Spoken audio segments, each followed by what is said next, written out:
아버지 감사합니다. 오늘 이 시간에 우리가 하나님의 영광스러운 임재 앞에서 주의 영광과 은혜를 맛보며 우리가 하나님을 예배하기를 원합니다. 하나님, 오늘 우리의 심령 가운데 역사하셔서 임재하셔서 주를 만나고 주의 음성을 듣고 하나님의 은혜를 마시며 기쁨으로 회복되어 우리가 주를 더 온전히 섬기는 하나님의 사람들이 되도록 축복하여 주시옵소서. 언제나 예수 십자가의 보혈이 우리를 주장하여서 예수의 공로로 말미암아 의로움을 입고 하나님 예수의 옷을 입고 하나님을 온전히 예배하는 거룩한 예배자들 되도록 하나님이 우리를 주관하여 주시옵소서.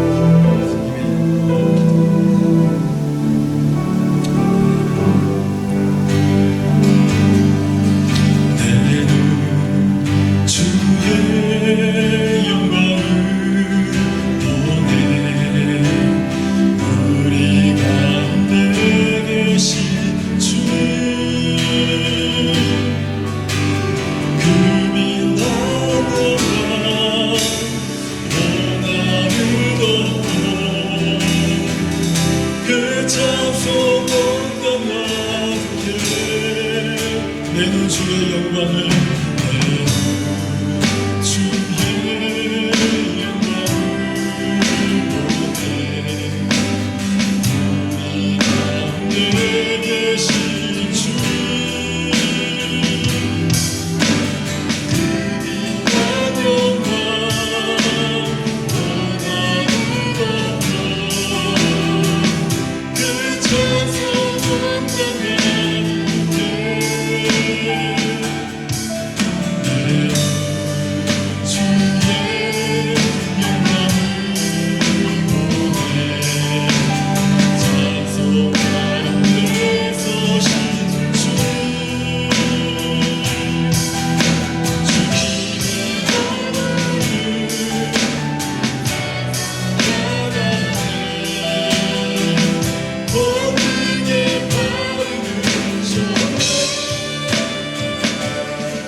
중에서 주를 섬기게 하소서.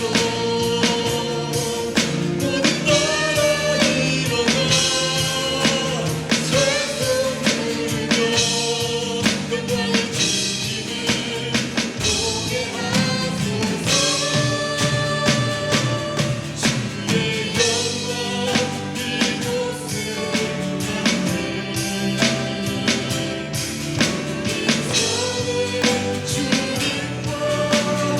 모든 찬양 주께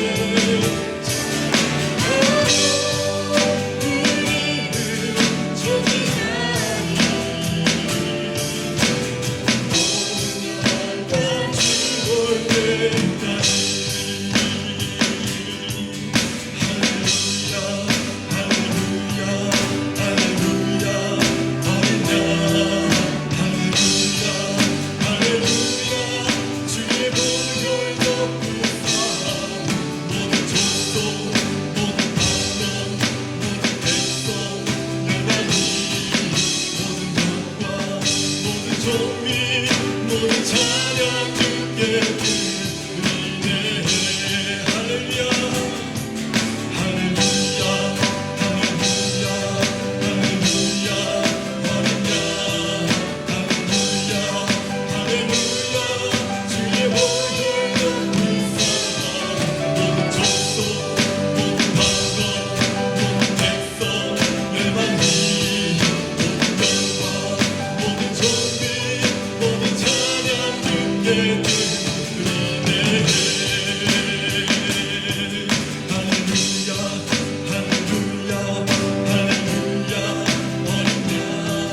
할렐루야 할렐루야 주의 보혈 높으사 모든 족속 모든 방언 모든 백성 열방이 모든 영광 모든 존귀 모든 찬양 주께 드리네. 다만 내 소리 높여 다만 내 소리 높여 다만 내 소리 높여 높아가게 찬양하리라. 할렐루야 할렐루야 할렐루야 어린 양 할렐루야 할렐루야 주의 보혈 높으사 모든 족속 모든 방언 모든 백성 열방이 모든 영광 모든 존귀 모든 찬양 주께 드리니. 할렐루야 할렐루야 할렐루야 어린 양 할렐루야 할렐루야 주의 보혈 높은 모든 족속 모든 방언 모든 백성 열방이 모든 영광 모든 존귀 모든 찬양 주께 드리니. 할렐루야 할렐루야 할렐루야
예수님만이 나의 참 소망이 되십니다. 이런 믿음의 고백을 가지고 우리 함께 찬양하며 나가겠습니다.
그의 이름에 합당한 영광을 돌리며 거룩한 옷을 입고 여호와를 찬송하라.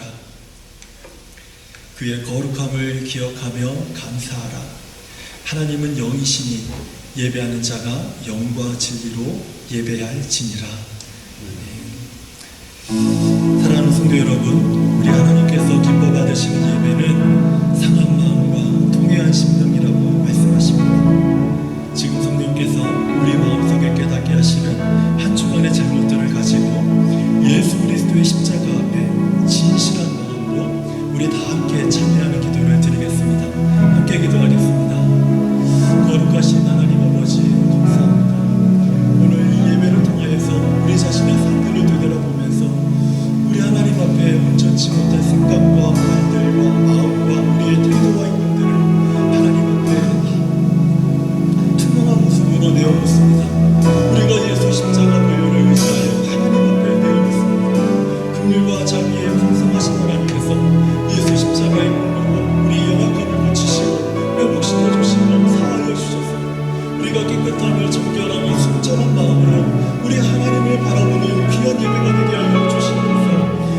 우리의 마음속에 아버지 하는 거짓이나 아버지 감추는 죄악이 없게 하여 주시고 투명한 마음으로 정직한 영을 따라 우리가 하나님 앞에 고백할 때에 하나님께 끝게 하시며 정결케 하신 하나님의 은혜가 그 죄사함의 은총이 오늘 우리를 덮어주셔서 하나님 우리가 온전히 주를 바라보며 주의 거룩한 임재 앞에 나아가는 예배자가 되게 하여 주시옵소서. 하나님의 거룩한 임재 앞에서 은혜를 드림하시며 말씀으로 강건하여지며 회복되는 예배가 되도록 하나님 축복하여 주시옵소서.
오늘 우리들에게 주시는 하나님의 말씀은 히브리서 11장 6절의 말씀입니다.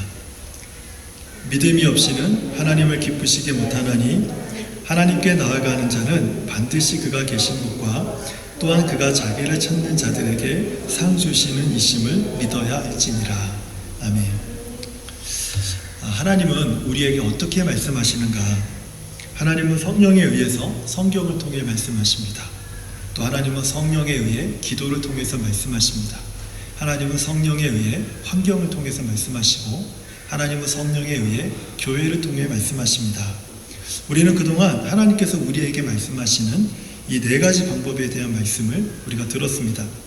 하나님께서 말씀하시고 우리는 그분의 말씀을 듣는다면 얼마나 좋겠어요? 얼마나 좋은 일이에요. 그렇죠? 신앙생활에 사실 이보다 더 좋은 일이 있을 수 있습니까? 우리가 신앙생활하면서 가장 갈급해하는 게 무엇입니까? 하나님이 내 삶에 침묵하지 않으시고 말씀하시고 내가 그 음성을 듣고 하나님의 계획과 하나님의 목적과 내 인생을 향한 하나님의 뜻을 발견하고 그 뜻대로 살아가는 것이 우리가 신앙생활하는데 정말 중요하게 여기는 가치가 아닙니까? 그런데 하나님이 말씀하세요. 그리고 우리가 들어요. 그럼 이보다 좋은 일이 더 어디 있겠냐는 거예요.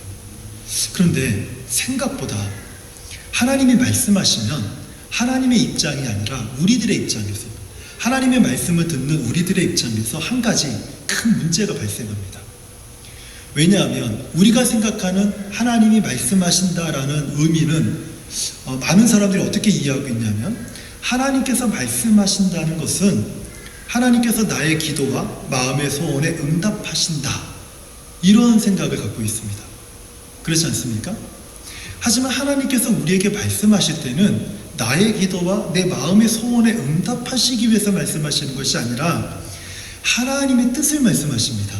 그러다 보니까 우리는 뜻밖에도 하나님이 내게 말씀하셨을 때 이전에 경험하지 않았던 큰 갈등을 겪게 됩니다. 하나님이 말씀하시는 순간 내 안에 갈등이 일어난다는 거예요.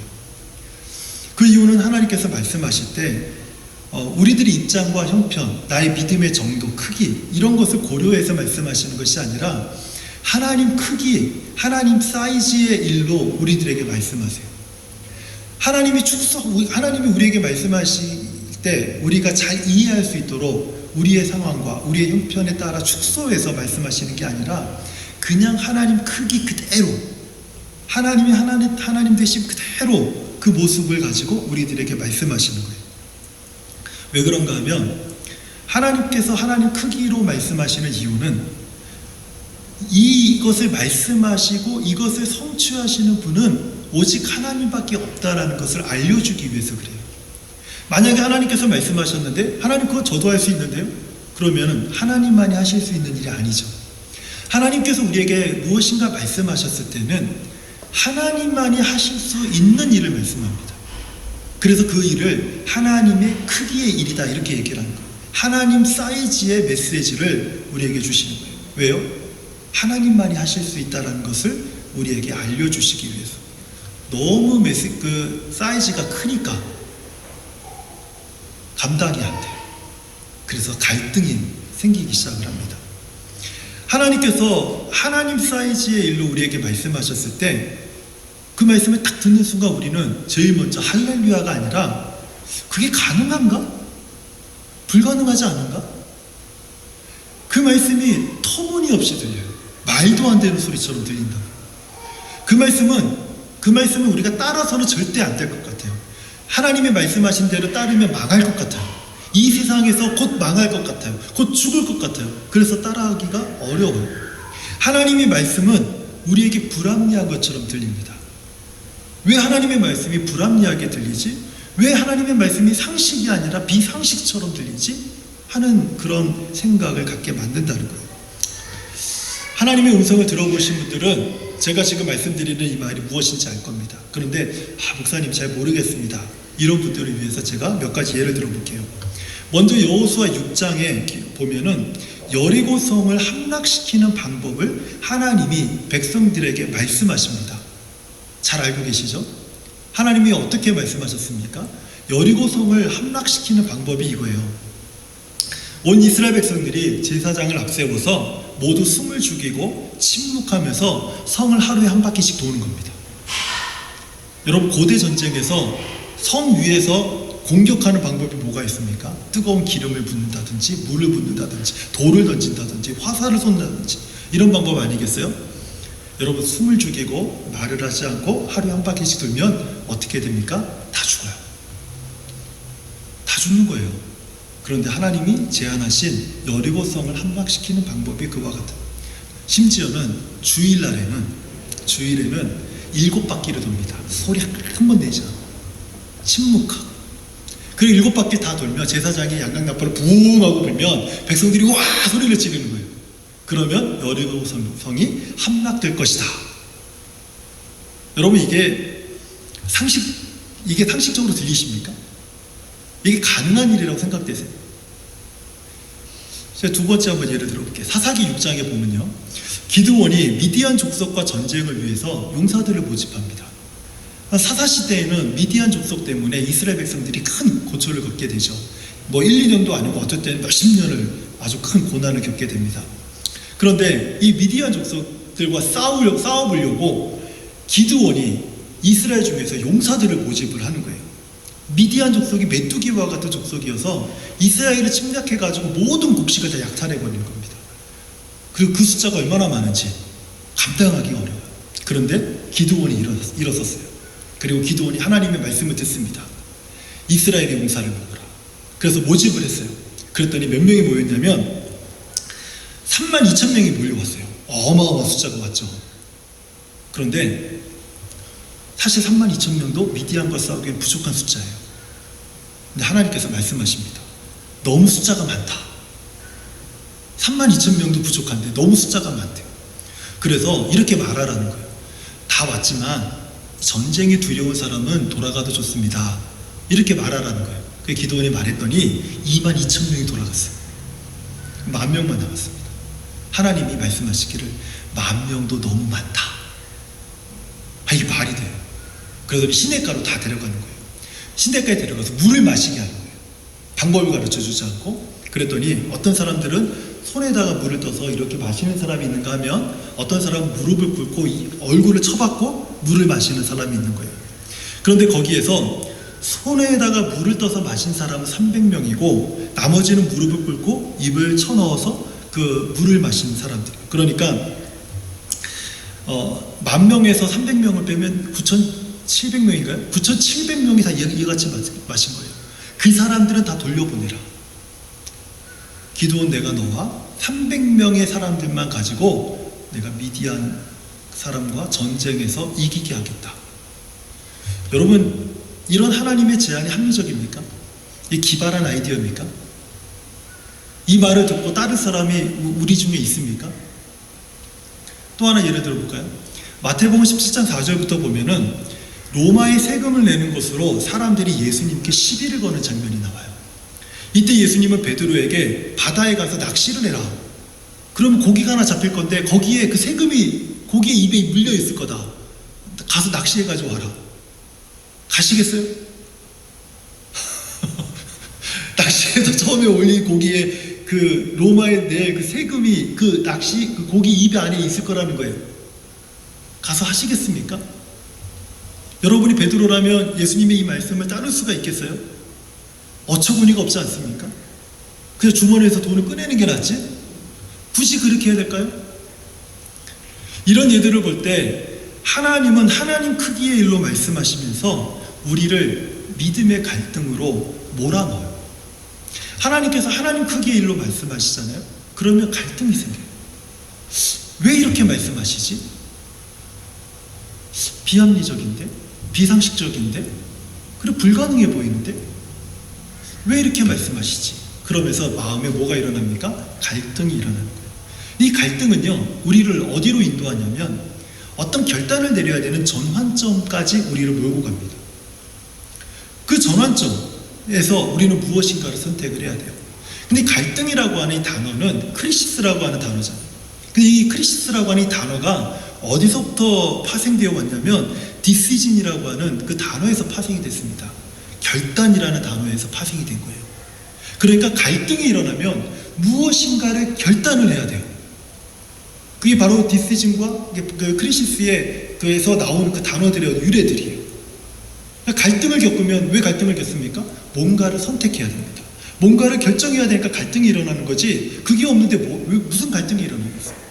근데 그 갈등이 일어나서 막 쫓기다가 어느 순간 딱 결정해야 되는 그 순간 거기가 전환점이에요. 거기가 전환점이에요. 그러니까 믿음의 갈등은요, 우리로 하여금 무엇을 선택하거나 결정해야 하는 전환점까지 우리를 들어서게 만드는 거예요. 우리가 이 전환점에서 어떤 반응을 보이느냐, 어떤 결정을 내리느냐에 따라서 우리는 하나님만이 하실 수 있는 하나님 크기의 일을 경험할 수도 있고 경험하지 못할 수도 있다는 거예요. 많은 분들이 하나님을 경험할 수 있는가? 라는 대답에서 아멘, 그럼요, 하나님은 경험될 수 있습니다. 어떻게 경험됩니까? 예배 중에 찬양하다 눈물이 났어요. 저는 하나님을 경험했습니다. 기도 중에 감동이 왔어요. 하나님을 경험했습니다. 그랬더니 삶이 바뀌던가요? 그것도 은혜고 그것도 감사한 일이지만 제 경험상 그 일로는 나의 삶이 믿음의 삶으로 바뀌지 않더라는 거예요.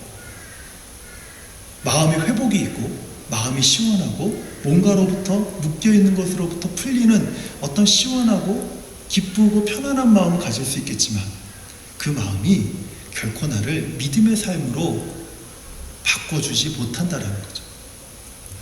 왜냐? 그 전환점에서 우리는 결정을 해야 되기 때문에 그래요. 믿음의 갈등이 우리를 몰아넣는 전환점에서 하나님 크기의 일에 참여하면 우리 삶은 하나님 크기의 일에 관여하게 됩니다. 그때부터 하나님 사이즈를 경험합니다. 하나님이 누구신지를 알게 되고 하나님이 어떤 분인지 경험하게 되고 그분이 내 삶을 통해서 어떤 일을 하시는지를 내가 직접 경험하면서 알게 돼요. 반대로 말도 안 돼. 할 수 없어. 이렇게 생각하고 내가 원래 살던 대로 살면 하나님께서 나의 인생에서 목적하신 일을 놓치면서 살게 됩니다. 문제는 하나님께서 우리에게 하나님 크기의 일을 평생에 딱 한 번 말씀하시는 것이 아니라 자주 말씀하신다. 수시로 말씀하신다. 에브리데이 말씀하신다는 것.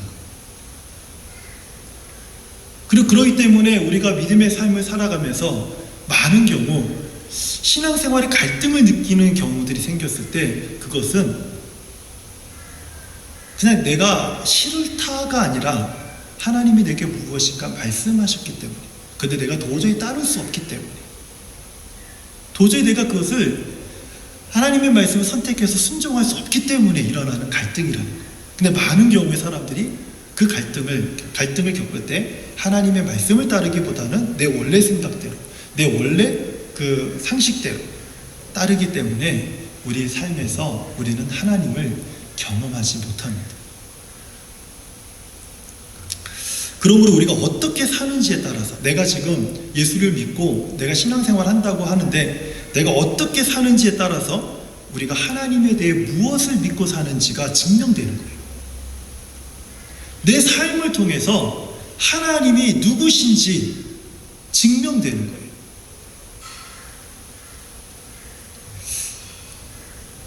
제가 지난번에도 말씀을 드렸지만 제 삶 속에서 그 아이들 엄마가 그 병원에 있고 그 시간이 길어질수록 제 삶에 있어서 가장 큰 위기를 겪었는데, 그때 한국에는 한 3천만 원의 빚이 있었고 여기 캐나다 제 장고에는 그달 그 렌트비밖에 없었어요. 아무것도 없었어요. 그때 하나님께서 제게 주신 말씀이 있어요. 제가 여러 번 말씀을 드렸지만, 네가 나의 곳간에서 배부르고 은혜의 강물을 마실 것이다. 복락의 강물을 마실 것이다. 그 마치 하늘에다가 하나님이 써놓는 것처럼, 시편 38편 6절인가 그 말씀을 써놓는 것처럼, 그리고 저는 그걸 믿었어요. 그리고 1년 동안에 장례를 치르면서 모든 시간까지 1년 동안에 제가 정확하게 할 수는 없지만 저희 가정에 하나님이 부어주신 돈은 한 5억이 넘어요. 그걸 제가 다 가지고 제가 다 쓴 건 아니지만,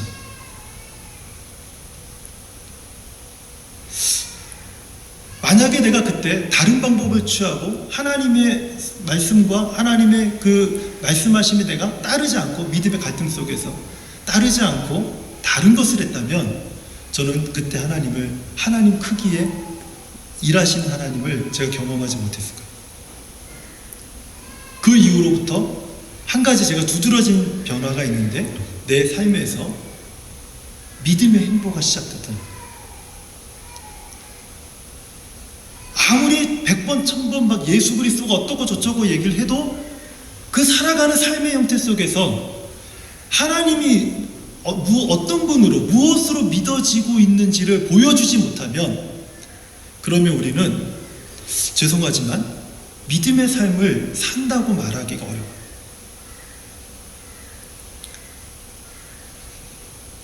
그러면 하나님께서 우리에게 말씀하실 때마다 우리는 무엇을 요구받냐면 믿음을 요구받습니다. 하나님은 우리에게 하나님 크기의 일을 말씀하실 때 하나님이 우리에게 요구하시는 게 있어요. 그것은 네가 해라. 내가 너에게 말하면 네가 성취해라. 이렇게 말씀하시는 게 아니에요. 그 일은, 내가 너에게 말하는 모든 일은 나만이 할 수 있다. 하지만 너에게 믿음이 필요하다. 오늘 본문의 말씀을 한번 다시 들어보세요. 믿음이 없이는 하나님을 기쁘시게 못하나니 하나님께 나아가는 자는 반드시 그가 계신 것과 또한 그가 자기를 찾는 자들에게 상 주시는 이심을 믿어야 할지니라. 먼저 믿음이 하나님을 기쁘시게 한다고 말하죠. 믿음이 없이는 하나님을 기쁘시게 못한대요. 반대로 믿음이 있다면 하나님을 기쁘시게 한다는 거예요. 그러면 무엇을 믿어야 합니까? 하나님이 계신 것을 믿어야 돼요. 성경에서 말씀하는 그 하나님이 지금 오늘 이 시간에 우리와 나와 함께함을 믿어야 돼요. 이것을 우리는 임재라고 합니다. 하나님이 지금 나와 함께 하시는 것을 믿어야 돼요. 그리고 하나님께서 하나님을 찾는 자들에게 상 주시는 분이라는 것을 믿어야 됩니다. 하나님을 찾는 자, 믿음으로 하나님을 찾는 자들에게 하나님은 상 주시는 분이시다. 여기서 말씀하는 상은 오늘 말씀의 주제와 연결해서 볼 때 우리가 하나님 크기의 일을 경험하는 것입니다. 내 사이즈의 일을 경험하는 게 아니에요. 하나님 사이즈의 일을 경험하는 거예요. 아브라함의 예를 한번 들어볼게요. 하나님께서 아브라함에게 말씀하신 것은 네가 100세에 아들을 주겠다. 이때 아내 사라는요, 여자로서 이미 폐경이 된 지 오래입니다. 우리가 잘 아는 상식이지만 여자가 폐경이 되면 아이를 가질 수 없습니다. 임신할 수 없죠. 그런데 남자는 그렇다 쳐도 여자가 폐경이 됐는데 아이를 가질 수 있습니까? 근데 하나님이 뭐라세요? 그럼에도 불구하고 네가 100세가 될 때 내게 아들을 주겠다. 여러분, 이게 믿어지십니까? 이런 상황에서 하나님은 아브라함에게 네가 100세의 아들을 낳을 것이다. 폐경이 됐는데 나는 그렇다 쳐도 말도 안 되죠. 이 말씀을 들은 아브라함은 갈등을 겪게 돼요. 정말 그게 가능할까? 얼마나 어처구니가 없었으면 아내 사라가 피식하고 웃었어요. 나는 이미 여자로서 그 아이를 낳을 수가 없는데. 이게 하나님, 말도 안 되죠. 이렇게 웃어버린 거예요. 하지만 아브라함은요, 믿음의 갈등이 몰아넣은 전환점에서 이런 고백을 해요. 로마서 4장 20절과 21절이에요. 여기서 아브라함이 이런 고백을 합니다. 아브라함이 믿음이 없어서 하나님의 약속을 의심하지 않았습니다. 아브라함은 믿음이 없어 하나님의 약속을 의심하지 않았습니다. 그게 무슨 말이에요?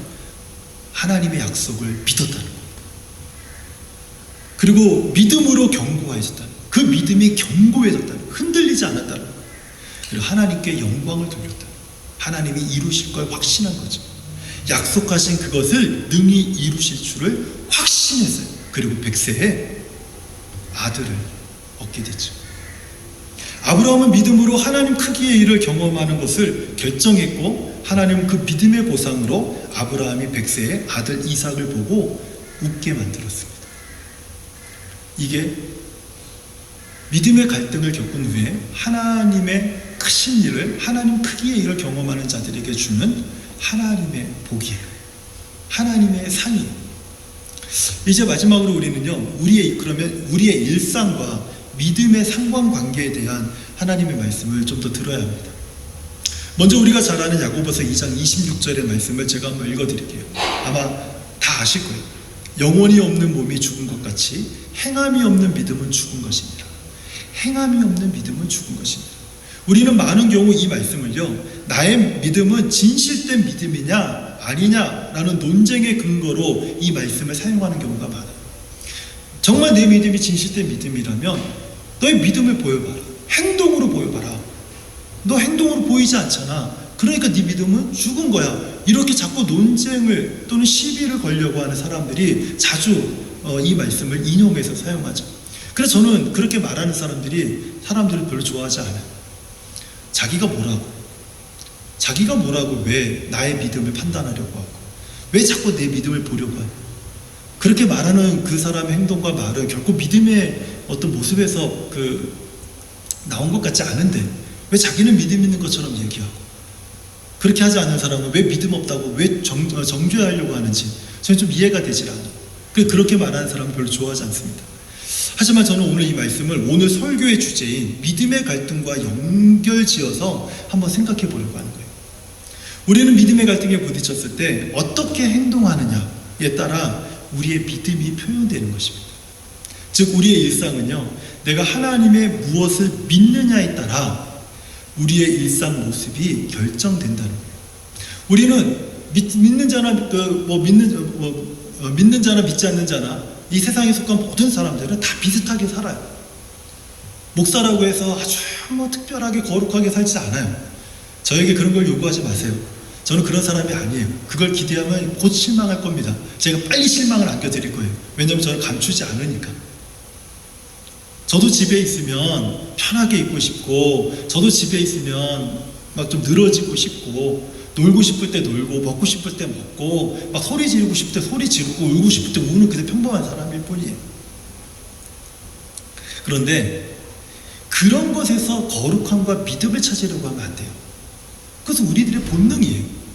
우리들의 본능에서 거룩함과 믿음을 찾으려고 하지 말고, 우리의 일상생활에서 저 사람이 하나님의 무엇을 믿느냐, 하나님의 어떠하심을 믿느냐에 따라서 그래서 말을 저렇게 하는구나, 그래서 저렇게 도와주는구나, 그래서 저 사람이 저렇게 착한 행동을 하는구나, 그래서 내가 이해할 수 없는 모습을 가지고 살고 있구나. 그것을 볼 때 하나님을 저렇게 믿기 때문에, 하나님이 누구라고 믿기 때문에 저렇게 행동을 하는구나. 이게 바로 행함이 있는 믿음이에요. 그게 행함이 있는 믿음이에요. 우리가 전환점에서 하나님 크기의 일에 동참한다면 우리의 일상은 믿음의 행동으로 일관된 삶을 살게 됩니다. 내 삶에서 하나님 크기의 일이 경험되어지고 그 하나님이 내 삶에서 경험되고 그 하나님이 내 삶에 투영되고 있는데, 내가 어떤 순간순간에 화가 날 때 막 불같이 화를 내는 제 친구 목사가 있어요. 한 20-30년 지나니까 그 화가 사그러들더라고요. 왜 그렇습니까? 불같이 화를 낼 때마다 그 친구가 하나님의 음성을 듣는 거예요. 계속해서 듣는 거예요. 언제까지? 그 화가 사그러들 때까지. 그게 20-30년이 걸리더라고요. 그 친구가 자랑질을 잘해요. 은근히 자랑질을 잘해요. 자기는 사실은 내가 오늘 이러면서 이렇게 했는데 이렇게 잘 됐다고 은근히 자랑질을 잘해요. 그런데 어느 날 그 말할 때 작은 거라도 말을 함부로 하면 안 된다는 걸 이번에 배웠다고. 그러면 저한테 얘기를 하더라고요. 가장 친한 친구인데 그 친구가 말하는 투나 이것을 보면서 굉장히 제가 감동을 받아요. 8년 동안 한국에서 담임 목사로 가려고 그렇게 서류를 내고 막 했는데 8년 동안 계속 미끄러졌어요. 계속. 얼마나 낙심이 되겠습니까? 지금은 이름만 대면 다 아는 아주 유명한 큰 교회에서, 대형 교회에서 부목사 너무너무 잘하고 있는데도 불구하고 설교도요 너무 잘해요. 목회를 너무 잘해요. 제가 그 친구에게 설교를 배웠어요. 제가 유일하게 설교를 가서 정말 잘한다라고 생각하는 사람이 어떤 유명한 목사님들이 아니고 그 친구예요. 너무너무 설교를 잘하고 목회도 너무 잘하고 근데 계속 미끄러지는 거예요. 그러더니 이번에 거의 다 된 것 같아요. 한 교회 이제 청빙을 받아서 오늘 결정 났겠네요. 한국 시간으로는. 마지막에 1인으로 올라가서 거기에서 투표가 돼서 뽑혔어요. 그리고 공동회의에서 마지막 이제 투표만 남았어요. 근데 그 친구가 전화 와서 하는 얘기가 말을 함부로 하면 안 되겠다고. 작은 말이라도. 그 8년 동안의 그 믿음의 갈등을 통해서 하나님을 경험해요. 그러면서 겸손해지고 낮아지고 따뜻해지고 그런 모습들을 보여주더라고요. 그러니까 때가 됐나 보다 하는 생각이 들더라고요. 우리가 믿음의 갈등에 부딪혔을 때 어떻게 행동하느냐, 그에 따라서 우리의 믿음이 표현되는 겁니다. 가정의 위기가 왔어요. 가정의 위기가 왔어요. 어떻게 하겠습니까? 그때 하나님이 우리에게 말씀하시는 그 믿음을 따라 믿음이 표현될 때 그게 바로 행함이 있는 믿음이에요. 가정에 큰 위기가 왔어요. 어려움이 왔습니다. 예를 들어 사업에 큰 문제가 왔어요. 엄마 아빠는 막 싸워요. 근데 자녀들이 우리 기도해야 되지 않아요? 라고 했을 때 한다면 자녀들에게는 믿음의 행동으로 부모에게 그 믿음을 보여주고 있는 거예요. 그렇지 않겠습니까? 그게 바로 행함이 있는 믿음이라. 그냥 우리의 일상 속에서 드러나는 그런 믿음의 행동들. 우리가 전환점에서 이렇게 하나님 크기의 일에 동참한다면 우리의 일상은 믿음의 행동으로 일관된 삶을 살게 된다는 거예요. 차근차근.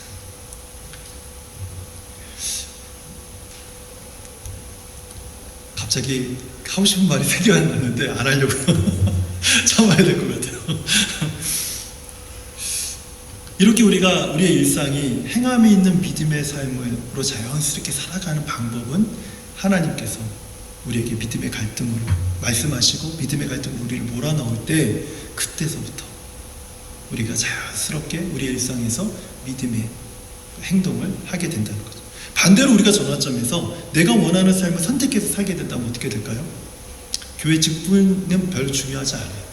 목사가 됐다 할지라도 장로라 할지라도 어떤 직분자라 할지라도 우리가 그 전환점에서 내 내가 원하는 삶을 선택한다면 우리 일상에서 하나님께서 우리 삶에 목적하신 일들을 놓치며 살게 됩니다. 즉 맨날 하나님의 뜻이 무엇입니까? 하나님, 이 상황에 하나님께서 계획하시고 하나님 원하실 것이 무엇입니까? 맨날 금식하고 맨날 기도해봤자 말씀하지 않으세요. 왜냐하면 이미 말씀하셨거든요. 말씀해도 내 멋대로 살 거 하나님 굳이 또 말할 이유가 없고, 또한 우리가 믿음이라고 말하고 행동하는 모든 것들, 그런 경우에는 그것이 다 오늘 야고보서에 있는 말씀처럼 다 죽은 믿음의 행동이라. 맨날 천하를 움직이는 하나님의 보좌를 움직이는 믿음을 외치고 한다 하더라도 자기 삶에서 작은 일에도 하나님이 말씀하실 때 그 하나님의 크기의 일에 순종하지 못한다면 그건 행함이 없는 죽은 믿음이라는 거예요. 사실 하나님의 뜻, 하나님의 계획, 비전을 찾는 수많은 사람들이 여기에 해당합니다. 왜냐하면 하나님의 뜻을 찾는 사람들이 하나님의 뜻을 발견하는 경우 제가 거의 못 봤거든요. 하나님의 비전을 찾는 사람들이 하나님의 비전을 구하는 것을 제가 거의 못 봤어요. 왜냐하면 하나님 크기의 일을 말씀하시기 때문에 깜짝 놀라는 거예요. 그리고 어이구 하면서 그 일에 동참하지 못하는 거예요. 그러니까 하나님의 뜻, 하나님의 계획, 하나님의 비전 찾지 못하는 거죠.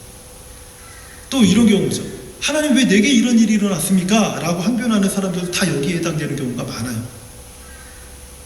왜 이런 일이 일어났어요? 하나님 크기의 일을 말씀하셨기 때문에 감당이 안 되는 거예요. 그래서 그냥 원망만 하는 거예요. 하나님 왜 내게 이런 일을 주십니까? 왜 이런 고난을 주십니까? 왜 이런 아픔을 주십니까? 근데 하나님이 말씀하셨어요. 하나님 크기의 일. 근데 내가 그게 싫은 거예요. 자꾸 이것만 얘기하는 거죠. 다시 정리해서 말씀을 드리면 이런 분들은요, 자신의 일상에서 내가 하나님의 무엇을 믿고 있는지를 정확하게 알지 못하면서 신앙생활하는 분들입니다. 그래서 제가 서두에 말씀드린 것처럼 하나님이 말씀하시면 하나님은 나의 기도에 응답하시고 내 마음의 소원에 응답하시는 것이다, 이렇게 정의를 내리고 있기 때문에 하나님이 말씀하시면 이라는 뜻을 성경의 뜻과 전혀 다른 이해를 내가 가지고 있는 거예요. 이제 말씀을 뵙겠습니다. 우리는 하나님과 소통해야 합니다. 하나님과 소통하는 성도는요, 하나님의 말씀을 통해 믿음의 갈등을 겪게 돼요. 하나님께서 하나님의 크기의 일로 말씀하시기 때문이죠. 하나님께서 하나님 크기의 일로 말씀하시는 이유는 지금 말씀하시는 분이 하나님이다라는 사실을 내게 알려주시는 거예요. 그리고 이 일은 오직 하나님만이 하실 수 있다라고 지금 알려주시는 겁니다. 믿음의 갈등은 우리를 전환점으로 몰아넣지만 우리가 믿음으로 순종할 때 무엇을 경험합니까? 하나님을 경험해요. 하나님. 그리고 우리의 일상은 내가 경험하는 하나님으로 가득 차게 돼요. 그리고 우리는 믿음의 행동을 세상과 하나님 앞에 보이는 삶을 살게 되는 거죠. 우리가 믿는 하나님은 누구십니까? 하나님은 어떤 일을 하실 수 있습니까? 그 하나님에 대한 깊은 이해와 믿음, 신뢰가 내 안에 쌓이게 되는 거예요. 그래서 하나님을 세상에 소개합니다. 내 주변 사람들에게 하나님을 소개해요. 내가 경험한 하나님 크기의 일. 그 하나님이 당신과 함께 할 것입니다 라고 말을 해줄 수 있는 믿음의 행동이 그때부터 내 삶에서 일상으로 나오는 거예요. 저는 이번 한 주간도 하나님이 말씀하실 때 믿음의 갈등으로 우리가 전환점에 다다르게 되면 믿음으로 순종함으로 하나님 크기의 일을 경험하는 저와 우리 성도님들 되시기를 주님의 이름으로 축원드립니다. 하나님 감사합니다. 우리 하나님께서 우리에게 말씀하시는데 그것이 하나님 크기의, 하나님 사이즈의 일이라서 우리가 때로는 잘 이해도 안 되고 납득도 안 되고 받아들이기도 어렵고 상식적으로 우리가 수용하기가 너무 어려워서 참 갈등을 겪게 되지만 하나님이 말씀하시기에, 하나님만이 하실 수 있는 일을 말씀하셨기에 믿음으로 순종하면 우리의 일상에서 하나님을 경험하고 그리고 하나님을 믿는 믿음의 삶과 행동이 이어질 줄 믿습니다. 하나님 갈등을 두려워하지 않고 하나님이 말씀하실 때 아멘 순종하고 하나님을 경험하는 저와 우리 모든 성도들 되도록 축복하여 주시옵소서. 예수님의 이름으로 기도합니다.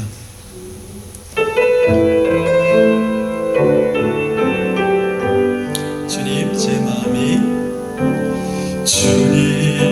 제 마음이 너무 둔해서 주님을 볼 수 없습니다.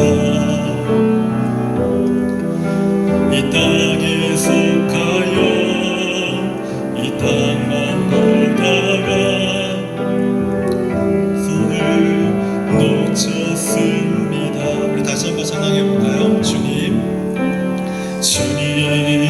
제 마음이 너무 둔해서 주님을 볼 수 없습니다.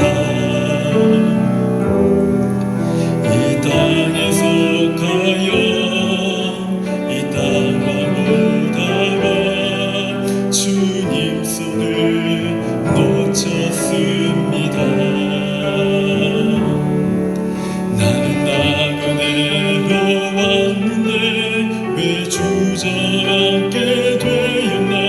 나는 정직이인데 언제부터 내 삶의 주인이 되어버렸나.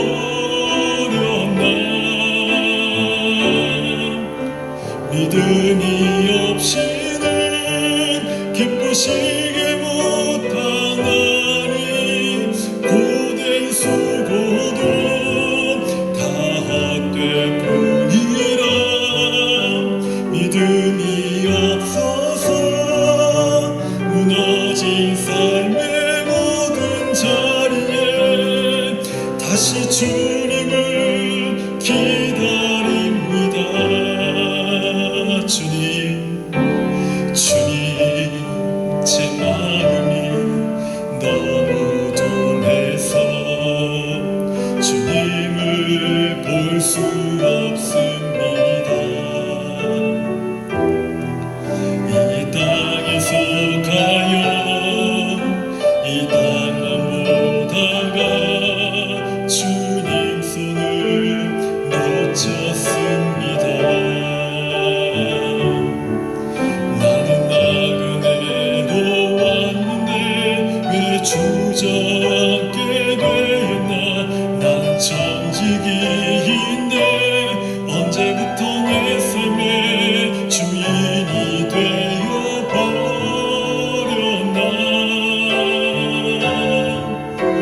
믿음이 없이는 기쁘시게 못하나니 고된 수고도 다 헛될 뿐이라. 믿음이 없어서 무너진 삶의 모든 자리에 다시 주님을 기다린. 믿음이 없이는 기쁘시게 못하나니 고된 수고도 다 헛될 뿐이라.